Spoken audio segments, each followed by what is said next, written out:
Aujourd'hui, j'aimerais partager avec vous le thème le tabernacle. Et cela peut vous donner l'impression d'un message qui va vous donner envie de dormir ou c'est quelque chose que vous m'avez déjà entendu évoquer dans mes messages et aussi dans mes sermons. Mais ceci fait partie du deuxième volume du 11e livre dans l'histoire de la rédemption qui a été récemment publié en langue coréenne.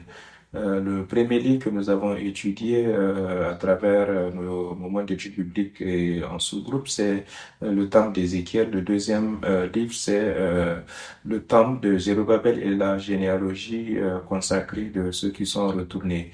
Euh, le temple de Zérubabel et la généalogie consacrée de ceux qui sont revenus. Et ce livre parle beaucoup, n'est-ce pas, de la captivité à Babylone, surtout le retour de la captivité. Et parmi ceux qui sont retournés, ceux qui ont participé dans la reconstruction du temple.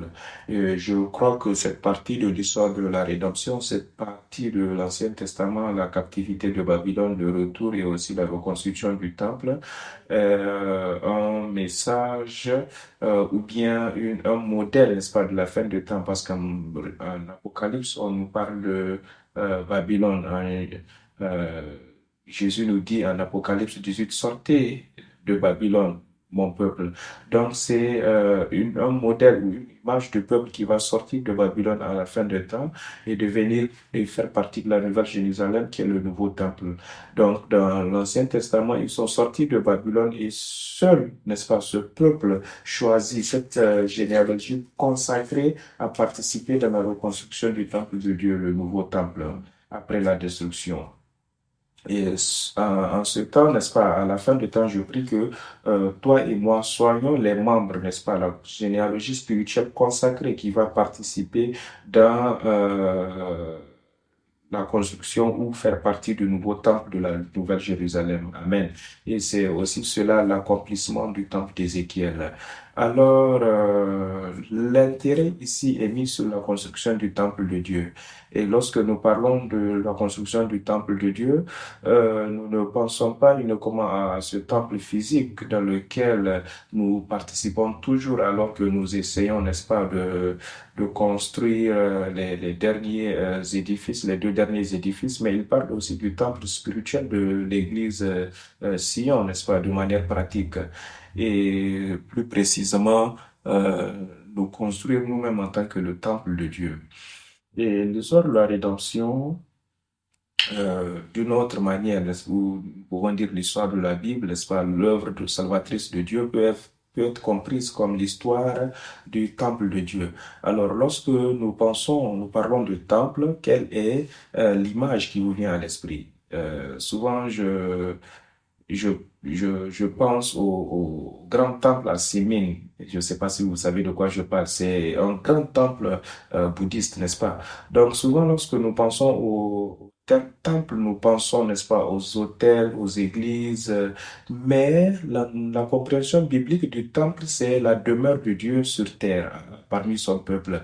Dieu est esprit, il est au ciel, mais lorsque Dieu veut être avec son peuple qu'il aime, il utilise toujours le temple pour demeurer parmi eux.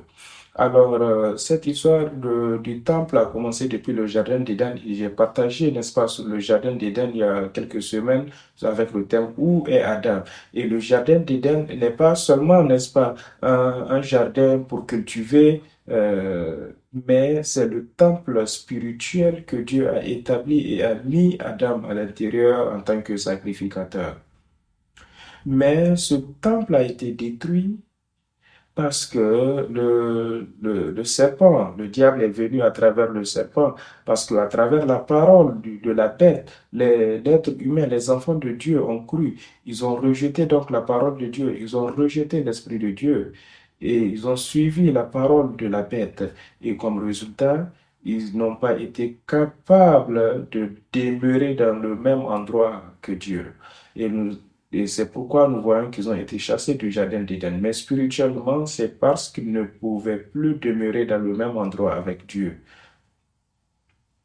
Et après cela, Dieu a dit à Caïn, à Abel et Abel de l'adorer à travers les offrandes. Et c'est en ce moment que la fondation, n'est-ce pas, a commencé à travers laquelle Dieu a donné l'être humain un temple ou un tabernacle. Et donc, à travers Abraham, Isaac et Jacob, Dieu a donné une tente, n'est-ce pas, familiale où ils pouvaient venir. Et Jacob a réalisé que là, c'est Bethel. C'est là où Dieu se trouve. Là où Dieu se trouve, c'est ça la maison de Dieu. Et plus tard, Dieu a donné le tabernacle à travers Moïse et ensuite le temple à travers David et Salomon. Et après que le temple fut détruit, ils sont revenus pour le reconstruire, le temple de Zérubabel.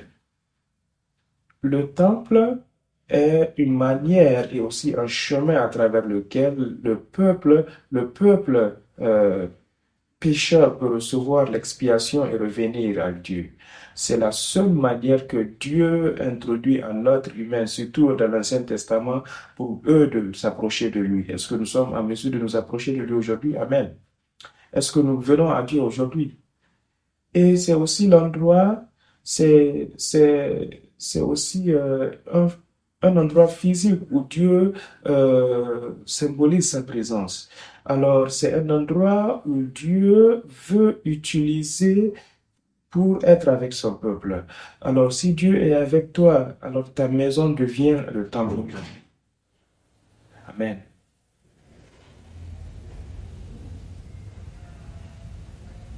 Le temple aussi devient, n'est-ce pas, une porte visible de l'état spirituel du peuple de Dieu. Lorsqu'ils suivaient la parole de Dieu, Dieu leur a donné le tabernacle. Lorsqu'ils suivaient la parole ils obéissaient à la parole de Dieu et ils adoraient, Dieu leur a donné le temple et le tabernacle. Et Dieu a demeuré parmi eux, parmi son peuple. Tout de même, lorsqu'ils se sont détournés de la parole de Dieu et ils ont commencé à adorer les idoles, le temple a été détruit. Donc, le temple visible était une sorte de portail qui exprime, n'est-ce pas, l'état spirituel des enfants d'Israël. Regardons à ce temple, regardons à cette église.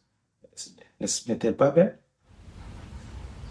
Regardons-nous les uns les autres. Est-ce que cette personne est belle? Ne me regardez pas, regardez-vous les uns les autres. Est-ce que vous êtes beau ou belle? Est-ce que alors vous pouvez vous regarder et vous dire, ah, tu es belle, tu es beau. Ne mentez pas, ne mentez pas.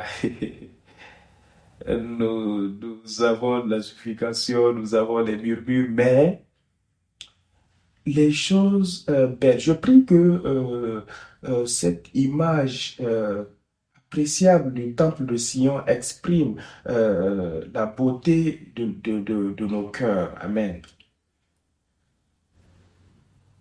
Dans l'Ancien Testament, spécialement lorsqu'ils péchaient contre Dieu, le temple était détruit. Lorsqu'ils se repentaient, alors Dieu leur permet de reconstruire le temple, et ainsi de suite.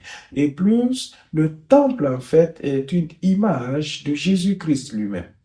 Souvenez-vous, Jésus est venu et Jean a dit, il a demeuré parmi son peuple. Ce terme demeurer en Jean chapitre 1 verset 14 veut dire littéralement qu'il a été un tabernacle parmi son peuple. Et donc toute autre description dans la Bible nous montre que Jésus est le temple. Et à l'intérieur du temple, il y a, n'est-ce pas, l'autel de l'Holocauste, l'autel du parfum, il y a les chandeliers. Jésus est la lumière. Il y a n'est-ce pas, la table du Père Jésus et le pain, ainsi de suite. Et une chose que Jésus a faite lorsqu'il a commencé son ministère, il est parti où il est allé au temple. Il a nettoyé le temple et il a dit, détruisez le temple car je vais le rebâtir en 3 mois, en 3 jours. De quoi il parle? Jésus ici est en train de parler de sa propre personne comme étant le véritable temple. Tous les temples dans l'Ancien Testament et les tabernacles, n'est-ce pas, pointaient vers Jésus. Alors, jusqu'à ce niveau, quelque chose que vous avez déjà entendu, n'est-ce pas? Alors, à partir de maintenant, j'aimerais partager euh, une partie de ce nouveau livre. Je ne l'ai pas encore. C'est même les bibliothèques en Corée ne l'ont plus. Tout a été vendu et déjà réservé. Et nous ne l'avons pas encore en anglais, seulement en coréen.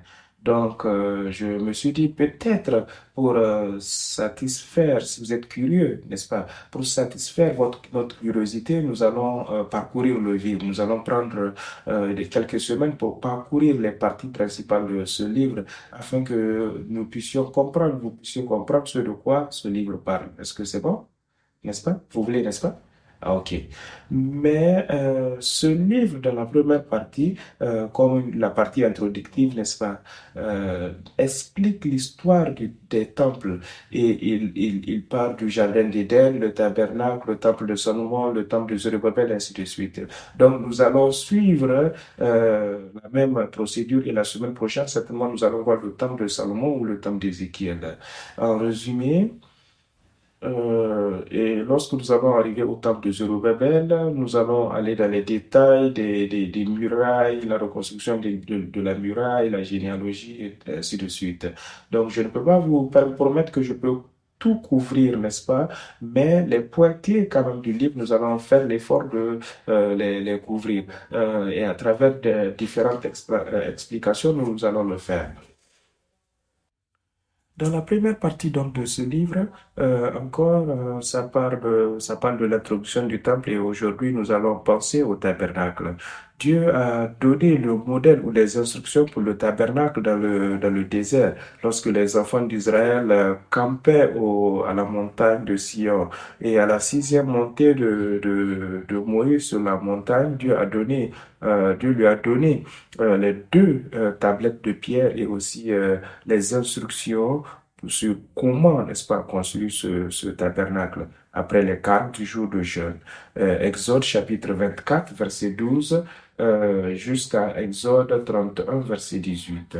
Il a été donné aux enfants d'Israël qui sont sortis d'Égypte et qui marchaient dans le désert, afin que Dieu, comme cela qu'il a dit, Dieu puisse vous rencontrer, afin que Dieu puisse enfin se rencontrer avec son peuple. Exode verset 26, verset 22 et 25, verset 9. Il a été construit au premier jour du premier mois, un an après l'Exode. Donc, cela va être donc 1445 avant Jésus-Christ. Donc, 1445, n'est-ce pas, le premier mois, le premier jour, Exode chapitre 40, verset 2 et aussi 17. Et ce tabernacle est devenu, n'est-ce pas, le centre, n'est-ce pas, le socle de la foi d'Israël jusqu'à ce que le temple d'Israël, le temple de Salomon soit construit des années après. Maintenant, pour le jardin d'Éden, il est l'image du temple qui avait besoin d'être restauré. C'est le type, n'est-ce pas, le modèle type qui devrait être restauré. Toi et moi avons besoin d'être rétablis dans cet état spirituel. Et qu'est-ce qu'il y avait dans ce jardin d'Éden? Nous avons parlé de ça, n'est-ce pas? J'ai parlé de ça il y a quelques semaines de cela. Il y avait, n'est-ce pas, l'eau de vie qui coulait. Il y avait le sabbat, le jour du repos, parce qu'il y avait la communion avec Dieu, Dieu qui marchait et qui parlait, qui communiait. Il y avait la protection totale, et aucun danger, tout de même. En fait, et même la nourriture était pourvue par Dieu. Mais lorsque le serpent est entré dans le jardin, l'homme a écouté à la voix du serpent, il a suivi les paroles du serpent et Dieu a dit, tu as obéi, il est devenu ton maître, tu as suivi ses paroles. S'ils suivent la parole de la bête devient leur maître. Jésus est venu et il a dit, vous, enfants, votre père, ou vos pères sont comme le serpent, le diable. Vous, vous, vous, vous êtes les enfants de la vipère. Pourquoi? Parce que ils ont suivi et ils ont reçu cette parole du serpent. Et comme résultat, ils ne pouvaient plus, n'est-ce pas, bénéficier, ils ne pouvaient plus bénéficier des privilèges de la vie qui venaient de l'arbre de vie. Cela leur a été arraché. Leur vie est devenue sec parce qu'il n'y avait plus le fleuve de vie en eux. Ils devraient maintenant souffrir pour survivre parce qu'il n'y avait plus de jour de repos, le sabbat. Et plus important encore, ils ne pouvaient plus se rapprocher de Dieu ou l'arbre de vie. Ils ne pouvaient plus marcher avec Dieu, parler avec lui. Alors c'est pourquoi Dieu avait besoin de, de cette manière à travers le temple pour se réconcilier avec eux. Et lorsqu'ils ont échangé l'image de Dieu avec l'image de la bête et aussi les bêtes rampantes, comme Romain nous dit, Dieu était encore en train de vouloir les ramener à son image, les ramener à sa présence. Alors, qu'est-ce qui est facile pour Dieu, les ramener à sa présence ou bien que la présence de Dieu soit parmi eux? Alors Dieu dit, il marchait dans le désert, n'est-ce pas? Et le désert démontrait l'opposé, n'est-ce pas, du jardin d'Éden. Il n'y avait pas d'eau. Le désert, il n'y a pas d'eau dans le désert. Il devrait marcher tout le temps et il était tout le temps en danger. Il pouvait être attaqué par les bêtes sauvages. Et la Bible nous disait qu'il y avait des serpents dans le désert. Il y avait les animaux sauvages. Il n'y avait pas de nourriture. Ils étaient seuls. Il y avait le froid et les ténèbres. C'était ça le désert. Même pendant la journée, le soleil est très, très, très contre eux. Mais ce qui est important ici, c'est que Dieu, à travers Stéphane, Dieu a appelé ce désert l'église, Ecclesia. Vous savez pourquoi? Comment cet endroit sans eau? Vous savez, le jardin d'Éden, c'est la véritable église, n'est-ce pas? Où coule l'eau de vie, sabbat, la présence de Dieu. C'est ça, c'est ça. C'est encore à ça doit ressembler l'église. Mais Dieu a appelé le désert église. Pourquoi? Il n'y a pas d'eau. Ils étaient en danger, il n'y avait pas de sabbat. Mais Dieu a dit, je marcherai avec vous dans le désert, à travers le tabernacle. Le tabernacle représente la présence de Dieu. Vous prenez le tabernacle, vous mettez le tabernacle au centre et vous campez autour du tabernacle, je suis là. Donc même dans le désert, je serai avec vous. Je vais pourvoir de l'eau pour vous à travers les rochers. Je vous donnerai de la nourriture, de la manne. Je vais vous protéger de tous les animaux sauvages et des serpents. Et à travers le tabernacle, ils ont pratiqué le sabbat. À travers la manne, ils ont vécu le sabbat. Et pour cela, même dans ce désert, Dieu permettait aux enfants d'Israël d'expérimenter l'eau de vie, la protection, le sabbat et aussi la marche avec Dieu. Et qu'est-ce qu'ils ont fait à travers le tabernacle? Ils entendaient la voix de Dieu à travers le tabernacle. Ils pouvaient revenir à lui et recevoir la vie dans le tabernacle. Alors, le tabernacle, la présence du tabernacle, n'est-ce pas, a changé le désert à quelque chose qui ressemblait un peu comme le jardin d'Éden. Vous et moi, surtout vous, vous vivez ce qu'on appelle le désert de ce monde aujourd'hui. Mais Dieu a permis cette église. Dieu nous a permis d'avoir sa parole afin qu'il puisse marcher avec nous, nous protéger, nous donner cette eau de vie. Et je prie sincèrement que toi et moi puissions profiter de cela. Et c'est de cela que l'Église s'agit. Et je prie que même lorsque nous combattons contre les ténèbres dans le monde, dès lors que nous rentrons dans cette Église, que nous puissions avoir la paix de Dieu, le sabbat, l'eau spirituelle de vie, que nous puissions recharger nos batteries de l'eau de vie éternelle ici. Amen. Est-ce que vous n'avez pas dormi hier nuit? Préparé pour le nouvel archivement. Donc, euh, pour chaque temple, il y a catégories, 4 points principaux. Premièrement, c'est l'endroit choisi. Comment est-ce que ce temple est l'endroit choisi? Deuxièmement, la présence de Dieu dans ce temple. Comment est-ce que nous détectons quel est l'indicateur de la présence de Dieu? Troisièmement, le sacrificateur. Qui sont ceux qui servent dans le temple? Et quatre, l'offrande. Quel type d'offrande de sacrifice sont offerts dans le temple? Donc, dans ce tabernacle, premier point, comment est-ce que cet endroit est l'endroit choisi? Qu'est-ce que la Bible nous dit sur le tabernacle comme étant l'endroit choisi de Dieu?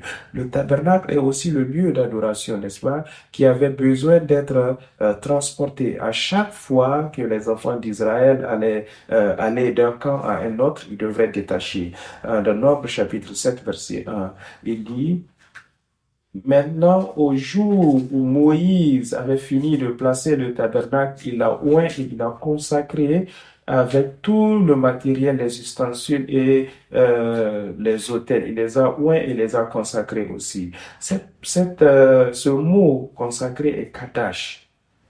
Kadash veut dire être saint, être exempt de toute utilisation ordinaire, d'être offert et d'être consacré. Donc, ceci, c'est dans un système, n'est-ce pas, qui prouve que Dieu choisit spécialement cet endroit et il le met à part.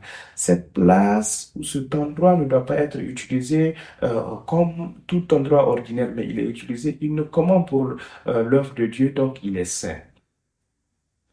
Je prie que notre Église soit mise à part pour l'utilisation de Dieu uniquement.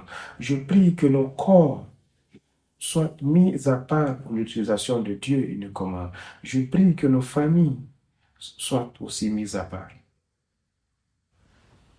Et dans Deutéronome chapitre 12, verset 5, verset 15, verset 21 et 26, et aussi Deutéronome 12, versets 5, 11, 12, 26 nous disent combien saint est cet endroit. Saint veut dire, la sainteté en fait, c'est le prérequis pour la présence de Dieu. Est-ce que Dieu peut demeurer dans ta maison? Est-ce que tu peux prendre quelques secondes maintenant pour te souvenir à quoi ressemble ta maison?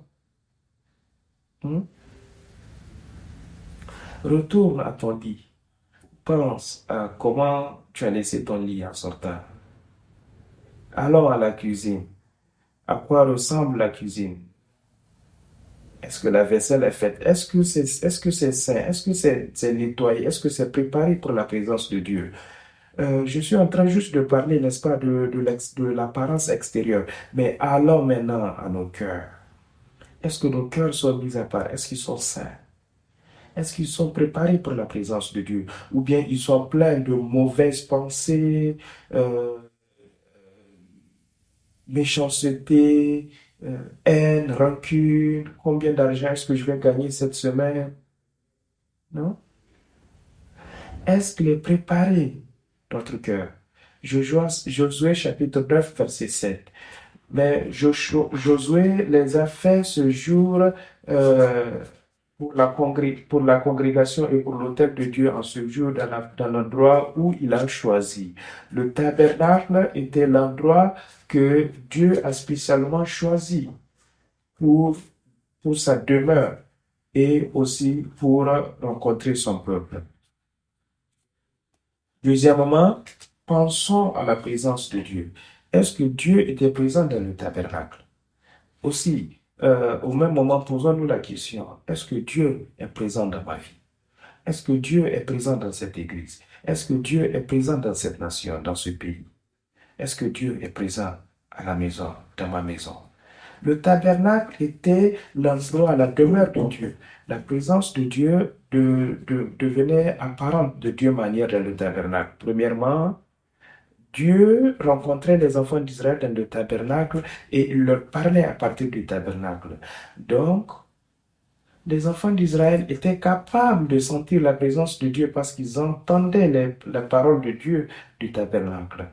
Et je prie sincèrement que notre Église soit ce type d'endroit où lorsque nous venons, nous entendons la parole de Dieu. Que cet endroit ne soit pas plein des paroles du serpent ou des paroles du peuple, mais les paroles de Dieu. Allons en Exode chapitre 29. Exode 29, 41, 42. Sans cela,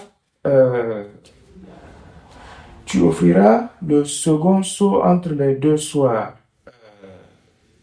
Voilà l'holocauste perpétuel qui sera offert par vos descendants à l'entrée de la tente d'assignation devant l'Éternel. C'est là que je me rencontrerai avec vous et je te parlerai. Je me rencontrerai là avec les enfants d'Israël et ce lieu sera consacré pour ma gloire. De cette manière, Dieu dit, je vais vous rencontrer à cet endroit. Pourquoi? Parce que dès l'instant où le jardin d'Éden est devenu l'endroit où l'homme a péché, Dieu a dit, mais maintenant à partir de maintenant, je vais descendre pour rencontrer mon peuple. Donc c'est comme un cri de cœur. Comment est-ce que tu es venu à l'église aujourd'hui? Est-ce que tu es venu en étant excité de savoir que tu viens rencontrer Dieu? Ou bien tu t'es dit seulement, ah, encore dimanche. Ah, vraiment, j'ai juste envie que ça finisse et que je revienne pour profiter de mon week-end.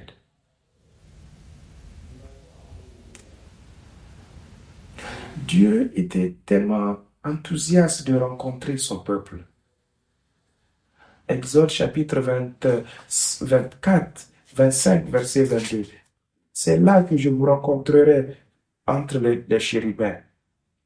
C'est là que je me rencontrerai avec toi du haut du propiatoire, entre les deux chérubins placés sur l'arche du témoignage, et je donnerai tous mes ordres pour les enfants d'Israël. Je prie que nous soyons enthousiastes aussi à travers notre rencontre avec Dieu. Sortir, nous lire une fois de plus, nous préparer convenablement pour Dieu.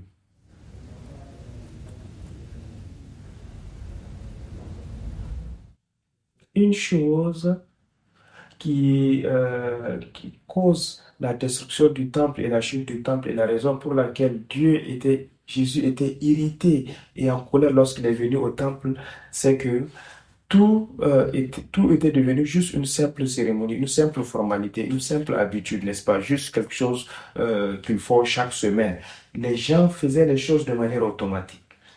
Euh, il ignorait carrément la présence de Dieu parce qu'il ne venait pas en principe pour rencontrer Dieu. Il venait juste parce que c'est quelque chose de régulier, quelque chose d'habituel qu'ils avaient besoin de faire. Et c'était le début de la destruction du temple. C'est le début de la destruction d'une personne aussi. Lorsque ma rencontre avec Dieu devient sans aucune importance. Deuxièmement, la deuxième manière pour que Dieu manifeste sa présence dans le temple, c'était la gloire de l'Éternel remplissait le tabernacle.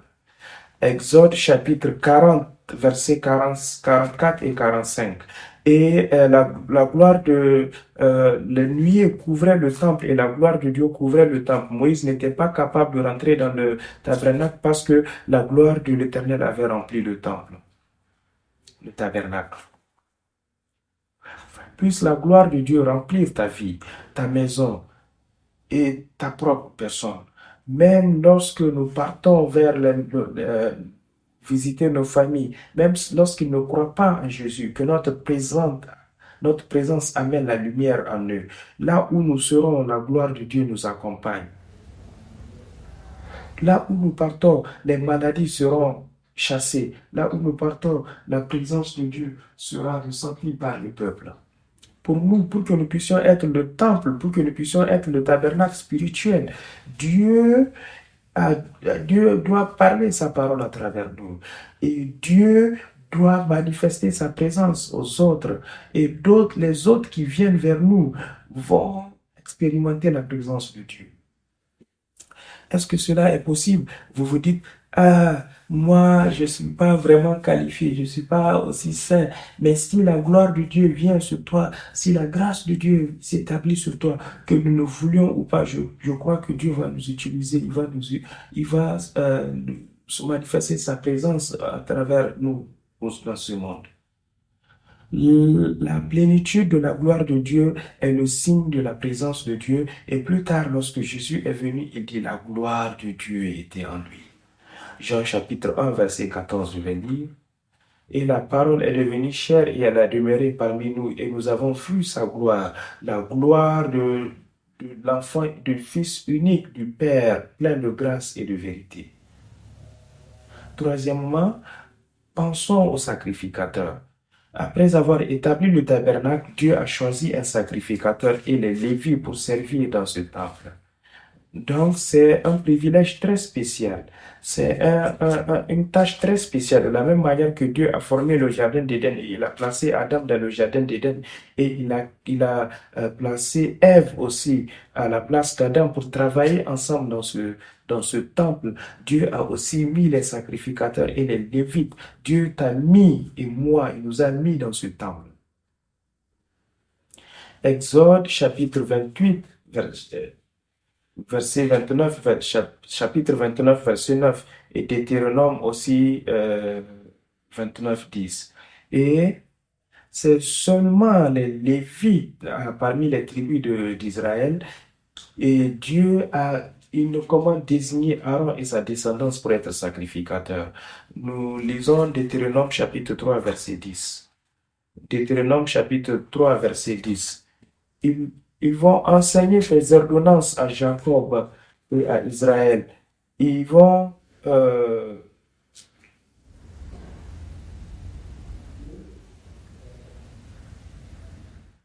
leur tâche était de proclamer la parole de Dieu, expliquer la parole de Dieu, enseigner la loi au peuple afin qu'ils sachent quelle est la chose juste et qu'est-ce qui n'est pas juste à faire.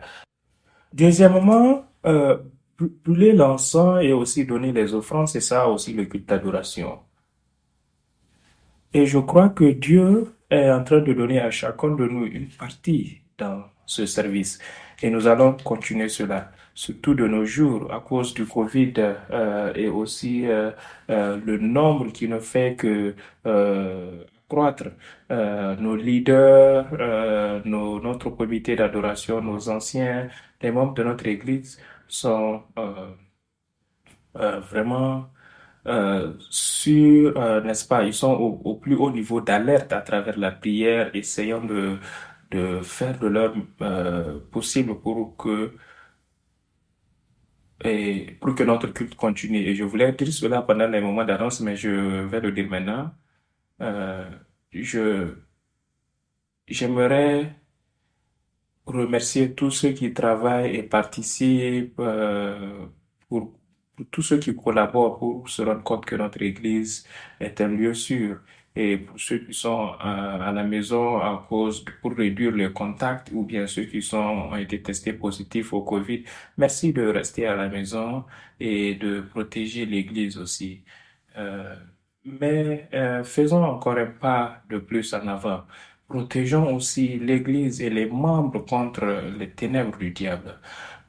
Soyons aussi en alerte spirituellement éveillés et en alerte afin que les ténèbres ne puissent pas pénétrer dans cette Église.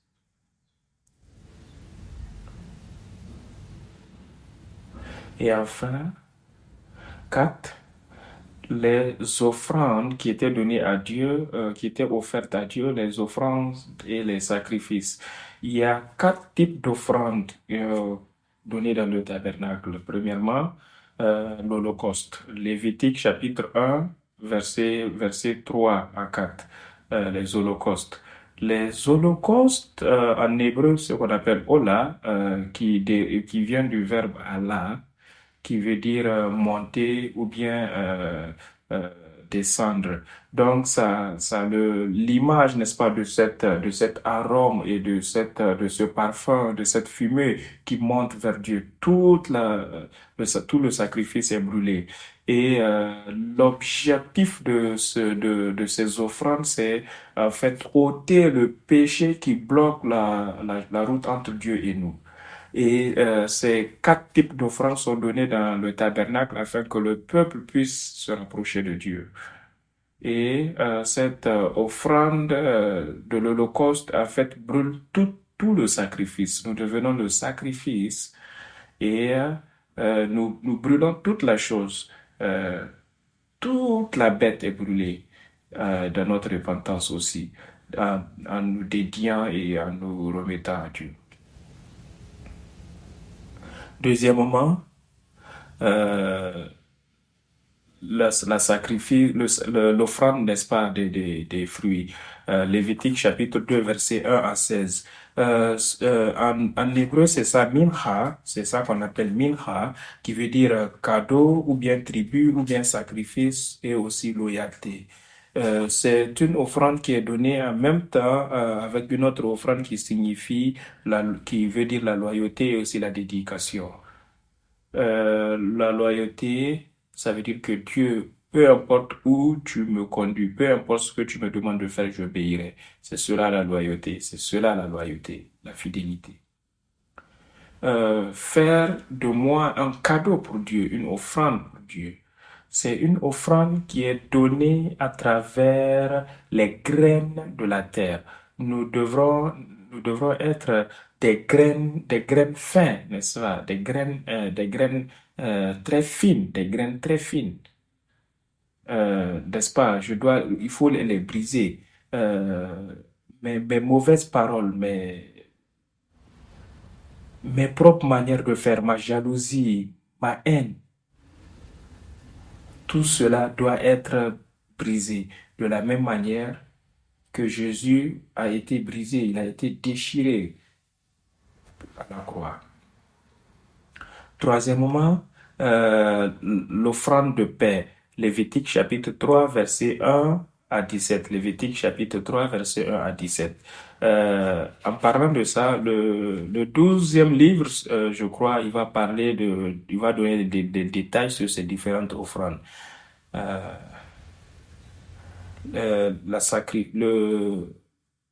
l'offrande de la paix, ça, shalem en hébreu, qui vient du verbe shalom, qui veut dire avoir la paix ou bien restaurer. Et c'est de là que le mot shalom vient, n'est-ce pas? Et il parle de ce désir de la paix entre Dieu et l'homme. C'est l'action de grâce pour la grâce de Dieu, le sacrifice de paix. Et je pense que c'est ce que nous faisons présentement. Et alors que nous célébrons avec nos familles, alors que nous célébrons le nouvel an chinois, rappelons-nous aussi de remercier Dieu pour sa grâce, pour nous avoir donné une nouvelle année. Puissions-nous être en paix avec Dieu. Et quatrièmement, l'offrande du péché, Lévitique chapitre 4, verset 1 à 5 jusqu'au chapitre 1 jusqu'au chapitre 5, verset 13. L'offrande du péché, c'est hatat en hébreu, qui dérive du verbe hata, qui veut dire porter une marque, n'est-ce pas?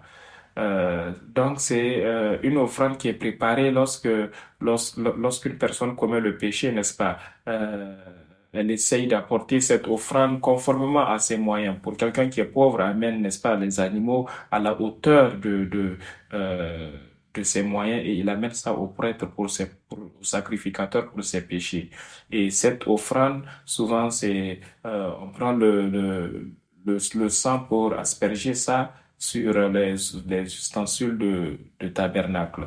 Donc, l'objectif de ce péché, c'est le nettoyer. Et il y a aussi l'offrande, n'est-ce pas, de l'offense. Et Lévitique chapitre 5, verset 14, 6, 7, ou l'offrande de la culpabilité. C'est ça, Hacham, qui vient du verbe hacha, qui veut dire transgresser ou bien être coupable ou amener ou recouvrir. Donc, cette offrande, n'est-ce pas, de la culpabilité est donnée lorsqu'une personne a péché contre euh, un objet saint. Par exemple, s'ils sont venus dans le tabernacle et par erreur ou bien volontairement, ils ont cassé quelque chose dans le tabernacle. Qu'est-ce qu'il faut faire lorsque nous cassons quelque chose dans l'église? Qu'est-ce qu'on fait? Oh, c'est pour l'église, ça fait rien, n'est-ce pas? Mais dans l'Ancien Testament, conformément à cette loi de l'offrande de culpabilité, lorsqu'il pêche, n'est-ce pas, ou bien il suit quelque chose de saint, ils doivent remplacer cette chose. Donc, ils amènent un agneau pour l'offrande, n'est-ce pas? Ils amènent un agneau pour l'offrande et un cinquième du prix de ceux ils ont cassé. Ils vont donc remplacer cette chose, ils vont amener cette offrande avec un cinquième pour ajouter dessus. Et c'est cela l'offrande de la culpabilité. Comme je l'ai dit plus haut, ces offrandes sont dans le but d'ôter, n'est-ce pas, tous ceux qui me bloquent avec Dieu. Quelle est cette chose qui semble être un bloc entre Dieu et moi? Et ces offrandes sont nécessaires dans l'Ancien Testament. Mais j'aimerais vous dire aussi, même dans le Nouveau Testament, ils sont nécessaires. Peut-être pas de cette même manière, pas de cette même forme, mais ces offrandes sont données, nous sont déjà données à travers Jésus sur la croix. La crucifixion de Jésus était l'offrande, était l'Holocauste. Jésus est devenu l'offrande du péché. Il a aspergé son sang sur nous pour nous nettoyer. Il a été brisé, il a été déchiré comme cette offrande de la graine. Il a restauré la paix entre Dieu et nous. Et aussi l'offrande de la culpabilité, il a payé pour nous. Et c'est pour cela nous, ce que nous avons besoin de faire, c'est dans le nom de Jésus venir vers à notre Père, venir adorer notre Père au nom de Jésus et avoir confiance au nom de Jésus et rencontrer le Père. Et vous savez une chose par rapport à cette saison de Nouvel An chinois, c'est la célébration. Elle est célébrée dans plusieurs parties en Asie, n'est-ce pas? Euh, Particulièrement en Corée. Et une des choses que nous faisons, c'est que aller et visiter nos parents, n'est-ce pas? Nous partons pour visiter nos parents et nous leur adressons nos respects, nos grands-parents aussi, nous leur témoignons notre respect. C'est une réunion, n'est-ce pas, avec les membres de la famille pour partager notre amour. Est-ce que vous pouvez ressentir combien notre Père se sent tout seul dans le ciel? Et c'est pourquoi il dit tout le temps, eh, voilà le tabernacle, j'aimerais vous rencontrer, j'aimerais être présent avec vous. Venez, venez, venez mes enfants. Venez que je vous bénisse. Venez que j'enlève, que j'ôte vos péchés. Que je vous donne, euh, que je vous donne les bénédictions spirituelles, les bénédictions de la vie, les bénédictions de l'eau, les bénédictions du ciel. Puissions-nous euh, euh, puissions-nous considérer cette nouvelle, ce nouvel an chinois, même si nous allons visiter nos parents, mais ensemble avec les parents, ou bien avant même cela, visitons d'abord notre Père au ciel, notre Père qui nous manque beaucoup, qui nous attend. Puissions-nous venir vers notre Père. Père, tu m'as beaucoup manqué. Puissions-nous dire salut, au moins. Et je crois que notre Père va nous donner ses bénédictions pour cette nouvelle année. En conclusion,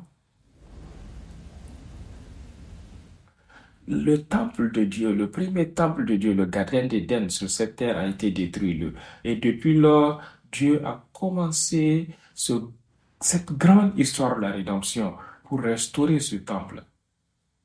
Dieu nous a donné ce sont 6 livres de la Bible pour nous donner, pour que cela soit le manuel, la méthode par laquelle nous pouvons revenir à lui. Et la conclusion de cette histoire de la rédemption, la conclusion ce sont 6 livres de la Bible, c'est cela, Apocalypse chapitre 21, 3 et 4.